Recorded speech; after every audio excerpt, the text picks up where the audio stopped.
Durante minha festa de 50 anos, meus 3 filhos revelaram uma apresentação especial. Uma compilação de todos os grandes fracassos da minha vida, narrados pela minha ex-esposa. Ele falhou como marido, falhou como pai e falhou como homem. Eu o deixei porque ele não conseguia me satisfazer de forma alguma. O vídeo terminou com eles anunciando que estavam mudando legalmente seus sobrenomes. Todos riram enquanto eu estava sentado lá em choque. Eu simplesmente agradeci por terem vindo e fui embora. Esta manhã, meu telefone não parava de vibrar, com mensagens desesperadas. Olha, eu não sou exatamente um cara de mídia social. Meu filho mais velho, Felipe, criou esta conta no Reddit para mim anos atrás e eu mal a uso, mas preciso desabafar porque estou aqui desde as 5 da manhã com meu telefone tocando e, honestamente, não sei o que fazer. Fiz 50 anos na semana passada. 50, meio século me esforçando para pagar contas em dia e tentando ser um cara decente. Nunca fui do tipo que faz alarde sobre aniversários, mas 50 parecia algo que valia a pena comemorar, sabe? Para contextualizar, me divorciei de Beatriz após 19 anos de casamento. A separação foi difícil quando ela decidiu que eu não era mais excitante o suficiente. Nós temos 3 filhos. Felipe, 29, Ricardo, 26 e Lucas, 23. Os meninos ficaram do lado dela durante a separação, que aconteceu quando eles eram crianças, e ela sempre foi a mãe divertida, enquanto eu era o único dizendo não para tênis. Caros coisas supérfluas, e ficando fora até depois da meia-noite por conta do trabalho. Eu tentei manter relacionamentos com eles, mas tem sido difícil. Mensagens de aniversário, ligações de Natal, o almoço ocasional que parecia uma entrevista de emprego onde eu estava constantemente falhando. De qualquer maneira, Felipe me ligou há 3 semanas dizendo que queriam me dar uma festa para os 50 anos de vida. Uma grande surpresa. Pensei que talvez fazer 50 anos os fizesse perceber que eu não estaria aqui para sempre. Talvez essa fosse nossa chance de finalmente consertar as coisas. Idiota de mim, fiquei esperançoso. Até comprei uma camisa nova. Patético, né? A festa foi em um grande salão de festas, local que o amigo de Ricardo administra. Cerca de 30 pessoas apareceram. Alguns velhos amigos da minha vizinhança, alguns primos, alguns colegas de trabalho e, claro, meus filhos e seus amigos. Beatriz também veio, o que deveria ter sido meu primeiro sinal de alerta, mas pensei que talvez ela estivesse sendo civilizada pelo bem dos meninos. Na verdade, eu estava me divertindo bastante na primeira hora. Comida decente, algumas cervejas. As pessoas pareciam genuinamente felizes em me ver o tempo todo. Fiquei pensando em como era bom estar errado pela primeira vez sobre meus filhos, que eles realmente se importavam. O problema com a traição é que não parece um soco no estômago. É mais como perceber, de repente, que você está pisando em areia movediça infinitamente. Por volta das 8 horas, Felipe bateu no copo e disse que eles tinham uma apresentação especial. As luzes diminuíram e eles baixaram esta tela de projetor portátil. Eu estava esperando talvez algumas fotos antigas, você sabe, o tipo de apresentação de slides cafona que as pessoas fazem nos aniversários de 50 anos.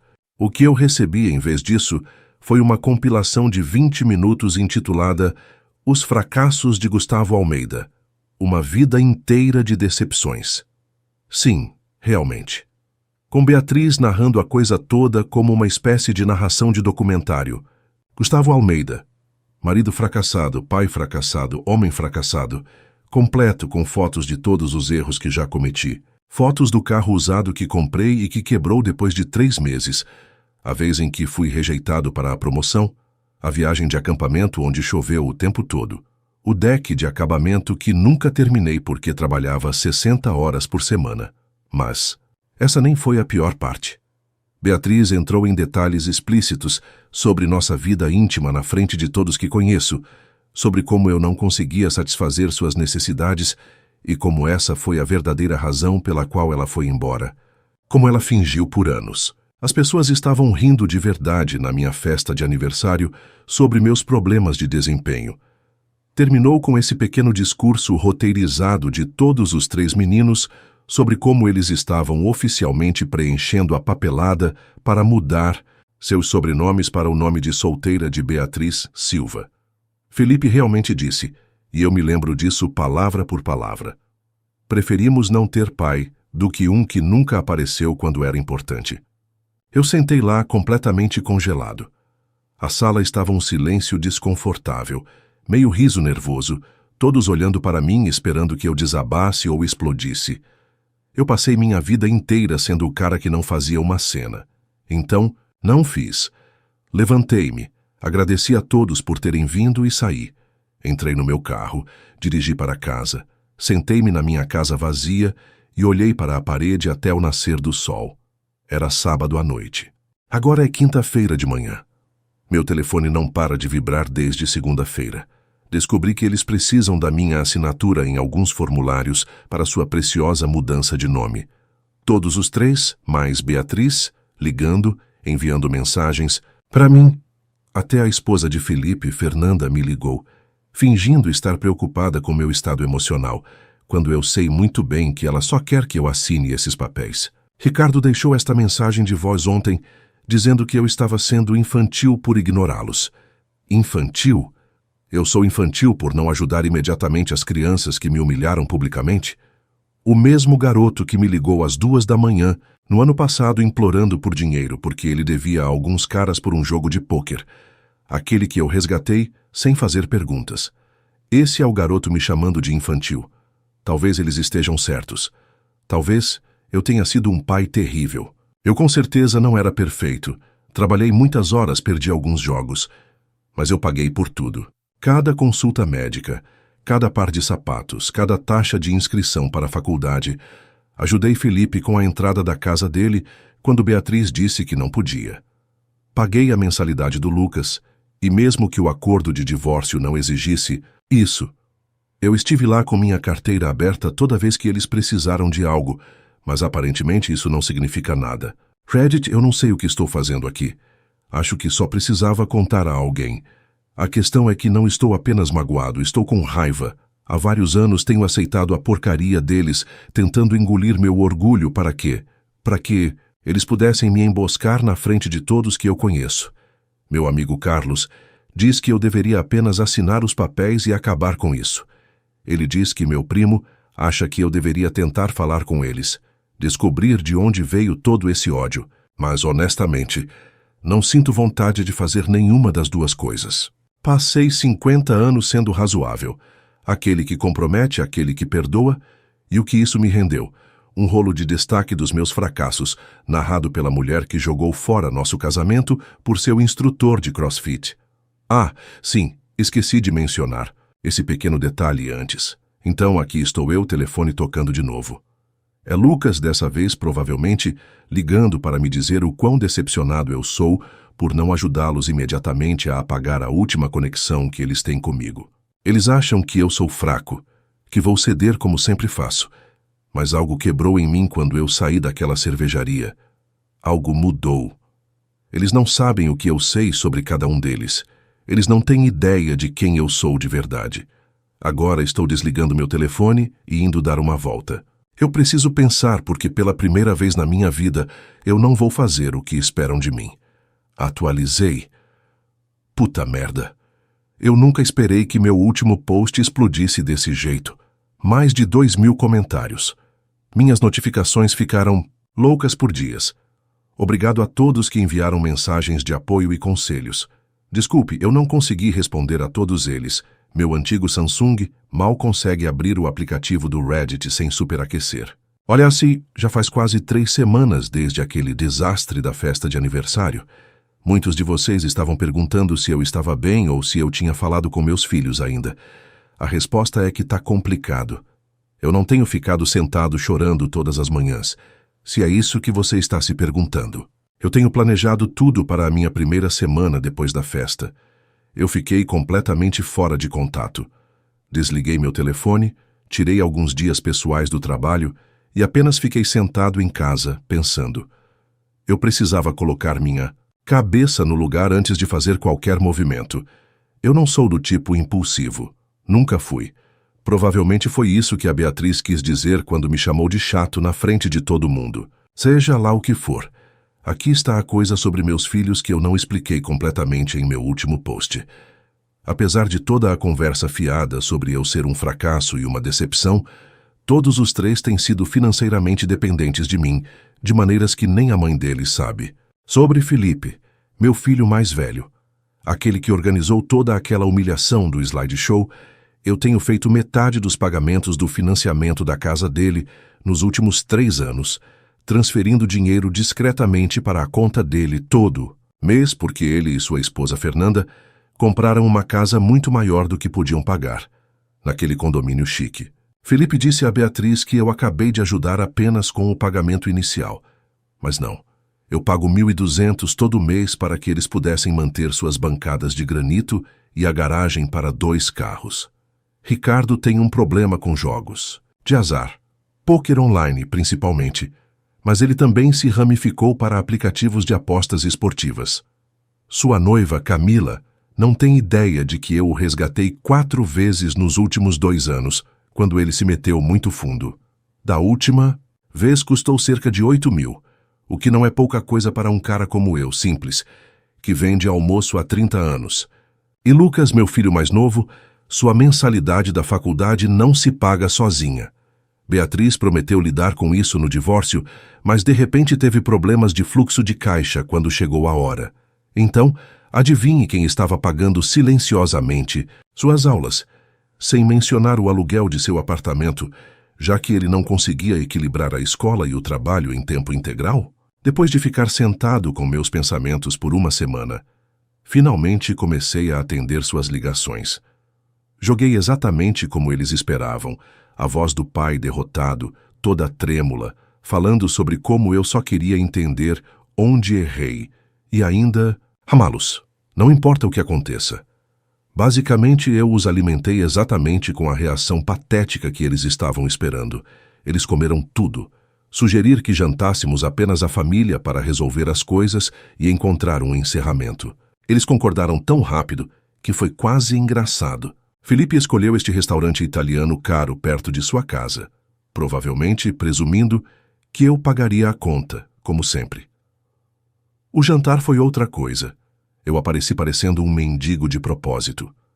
Não me barbei por dias. Usei uma camisa velha e amassada, toda a rotina do desleixado. E nossa, você deveria ter visto como todos pareciam presunçosos. Beatriz continuou me dando esses olhares falsos de simpatia enquanto os meninos começaram a falar, explicando por que tiveram que fazer o que fizeram na festa, como era para o meu próprio bem, para que eu finalmente pudesse encarar a realidade. Ricardo realmente teve a coragem de dizer que estava orgulhoso de mim por finalmente assumir a responsabilidade ao concordar em assinar a papelada de mudança de nome, como se ele fosse o pai e eu fosse a criança o tempo todo. Eu apenas assenti, olhei para o meu prato, ocasionalmente enxugando os olhos, como se estivesse segurando as lágrimas por dentro, embora estivesse fazendo anotações mentais de tudo o que eles disseram. Cada comentário cruel, cada olhar condescendente. Toda vez Beatriz ri um pouco alto. Demais das piadas deles, às minhas custas durante todo o jantar, nenhum deles perguntou como eu estava realmente me sentindo. Nenhum deles demonstrou remorso real. Eles estavam lá apenas para coletar minha assinatura e torcer a faca um pouco, mais fundo. Então eu dei a eles o que queriam, assinei os papéis ali mesmo, na mesa. Disse a eles que entendia por que não queriam mais meu nome, que sentia muito por ser uma decepção tão grande. No segundo em que cheguei em casa naquela noite, entrei no meu aplicativo bancário e cancelei todas as transferências automáticas para a conta de Felipe. Depois enviei um e-mail para o meu banco, interrompendo o pagamento que eu havia escrito para a mensalidade de Lucas neste semestre. Finalmente bloqueei o número de Ricardo, para que, quando sua próxima crise de jogo acontecer, ele esteja sozinho. Então, fiz algo que provavelmente deveria ter feito anos atrás. Li meu e-mail e encontrei todas as mensagens de Ricardo pedindo dinheiro para cobrir suas capturas de tela de jogo de suas contas de apostas. Transferências de Veno rotuladas como resgate de pôquer estavam lá. Coloquei tudo em uma pasta, criei um novo endereço de e-mail e enviei tudo para Camila com o assunto "O que seu noivo não está lhe contando?". Isso foi há 3 dias. Desde então, minha vida tranquila se transformou em algo saído de um reality show. Felipe ligou 13 vezes ontem, depois que seu pagamento do financiado não foi feito. Deixou uma mensagem de voz gritando sobre como seu banco enviou um aviso, e sua pontuação de crédito foi destruída. Aparentemente, Fernanda está completamente perdida, porque estão hospedando sua reunião de família no mês que vem e agora podem perder a casa. Lucas recebeu um e-mail de sua universidade sobre suas mensalidades não pagas e saldo pendente. Ele está enchendo meu telefone com mensagens, alternando entre culpa e ameaças. Desculpe, garoto. Deveria ter pensado nisso antes de ajudar. A fazer um vídeo me chamando de fracasso na frente de todos os meus amigos. Mas os fogos de artifício de verdade. Ricardo e Camila. Santo céu!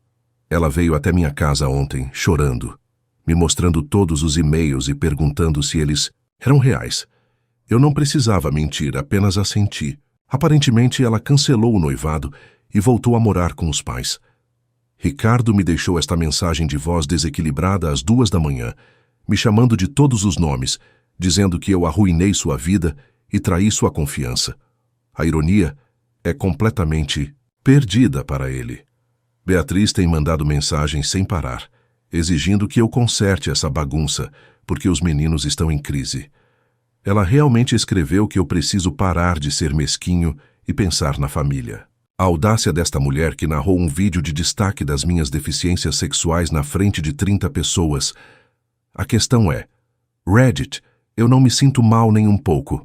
Por 8 anos, eu banquei tudo deles, enquanto me tratavam como lixo na minha cara. Eles pensaram que poderiam me humilhar, e eu simplesmente aceitaria, porque sempre fiz. Eles estavam errados.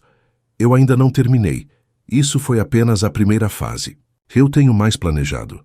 Nada ilegal ou violento, apenas mais consequências para suas ações. Eles pensaram que eu era um capacho. Eu não sou.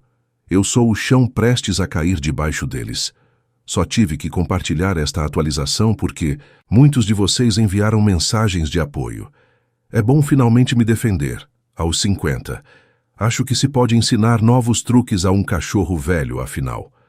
No sábado seguinte, disse a eles para nos reunirmos, resolver algumas coisas e para virem, com fome, porque eu pediria comida. A velocidade com que todos concordaram era incrível.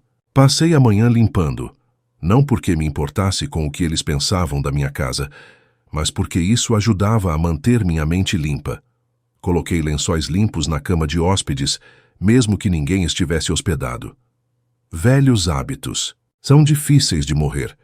Acho que pedi uma quantidade ridícula de comida daquele restaurante chinês perto da rodovia. Todos os seus favoritos. Carne e brócolis do Salvador, o caranguejo de Damão e até mesmo a sopa picante e azeda favorita, da Beatriz. Me custaram quase 350 clientes com taxas de entrega, mas valeu cada centavo pelo que estava prestes a acontecer. Todos chegaram com 10 minutos de diferença um do outro praticamente. Beatriz foi a primeira, 20 minutos mais cedo como sempre, provavelmente esperando me pegar sozinho. Os meninos apareceram bem ao meio-dia. A tensão na minha sala de estar era grande o suficiente para cortar com uma faca. Todos pareciam terríveis, para ser sincero. Felipe tinha olheiras, Ricardo claramente não se barbeava há dias, e Lucas parecia ter perdido peso. A Beatriz eu podia ver a tensão em volta dos olhos dela. Eu interpretei o anfitrião gracioso, distribuí pratos, servi bebidas, conversei um pouco sobre o clima.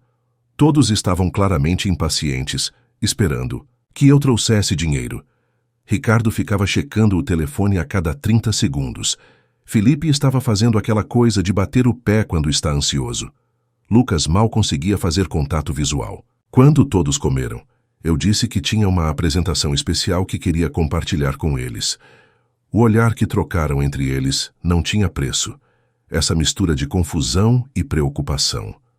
Peguei meu laptop e conectei na TV com aquele cabo HDMI que nunca consigo acertar na primeira tentativa.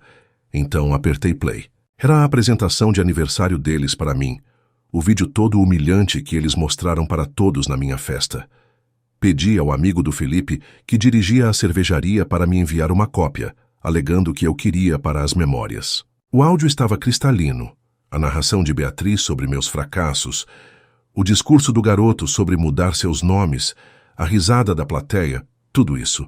Eu não disse uma palavra, apenas deixei tocar. 16 minutos e 22 segundos disso. Observei seus rostos o tempo todo.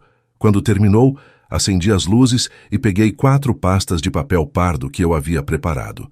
Entreguei uma a cada um deles, com seus nomes escritos nas abas. A moda antiga, eu sei, mas há algo sobre o papel físico que é diferente de um monte de e-mails. Felipe abriu o primeiro. Dentro havia um registro completo de todos os pagamentos de imóvel que fiz para ele nos últimos 3 anos, 43.200 no total, junto com uma carta formal declarando que eu não buscaria o reembolso, mas também nunca mais forneceria assistência financeira. A pasta de Ricardo continha impressões de todas as suas transações de jogo. Eu tinha coberto capturas de tela de sua conta, suas perdas no pôquer online, as mensagens desesperadas pedindo resgates. Também incluíam uma confirmação de que a identidade o matriculou em um programa gratuito de dependência de jogos de azar online. Ele só precisava aparecer, sua escolha. A pasta de Lucas tinha cópias de seus pagamentos de mensalidade dos últimos 2 anos, além de uma carta explicando que eu havia pago o saldo restante dele para este semestre. Minha última contribuição financeira para sua educação. Posso estar com raiva, mas não iria estragar todo o seu futuro. A pasta de Beatriz continha as fotos incríveis dela com seu instrutor de CrossFit de antes do nosso divórcio, com carimbo de data-hora. As que nunca usei no tribunal, porque não queria colocar as crianças em um divórcio mais feio do que o necessário. As que provavam que foi ela quem quebrou nossos votos primeiro, não eu. Enquanto eles estavam sentados ali, folheando seus pacotes de evidências personalizados, expliquei calmamente que também tinha vendido a casa que herdei dos meus pais, aquela que todos presumiram que um dia assinariam os papéis. Na semana passada consegui um preço decente neste mercado. Então eu peguei um último documento, minha papelada oficial de mudança de nome. Sim, se eles não quisessem mais meu sobrenome, eu decidi que também mudaria para o nome de solteira, da minha mãe, com efeito imediato. O silêncio naquela sala era outra coisa. Felipe começou a tentar explicar como o vídeo era apenas uma piada que foi longe demais. Ricardo continuava dizendo que eles estavam apenas tentando me motivar a fazer melhor. Lucas, na verdade, começou a chorar, o que quase me quebrou. Quase. Beatriz tentou uma abordagem diferente. Começou a falar sobre como poderíamos trabalhar nisso como uma família e como todos cometem erros. Ela realmente pegou minha mão, mas eu a afastei. Eu disse a eles que eles eram bem-vindos para ficar e terminar sua comida, mas nossos negócios estavam concluídos. Então eu me levantei, peguei minha jaqueta e disse a eles para trancarem a porta quando saíssem. Enquanto eu estava saindo, Felipe perguntou para onde eu estava indo. Eu disse a ele que tinha um encontro para almoçar, o que era verdade. Estou saindo com uma mulher chamada Catarina há algumas semanas. A conheci em um grupo do Facebook para entusiastas de caminhadas com mais de 40 anos. Ela é divorciada e tem filhos adultos que realmente a respeitam. Estamos indo devagar e encerramos a nossa reunião ali. Já se passaram 24 horas desde então. Meu telefone está estranhamente silencioso.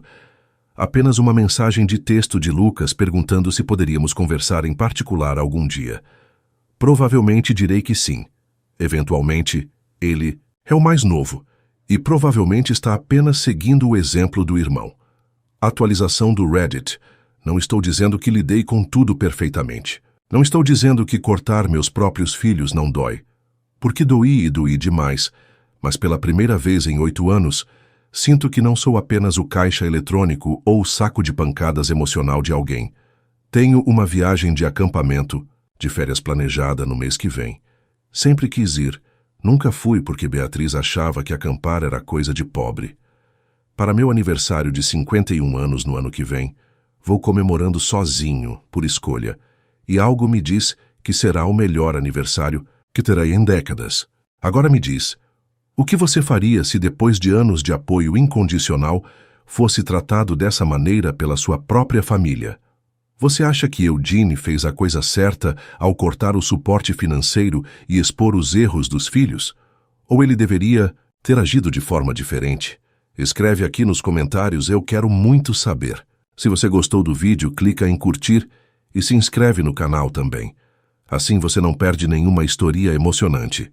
E não esquece, deixa também um comentário com uma classificação de 1 a 10 para mostrar o quanto você gostou.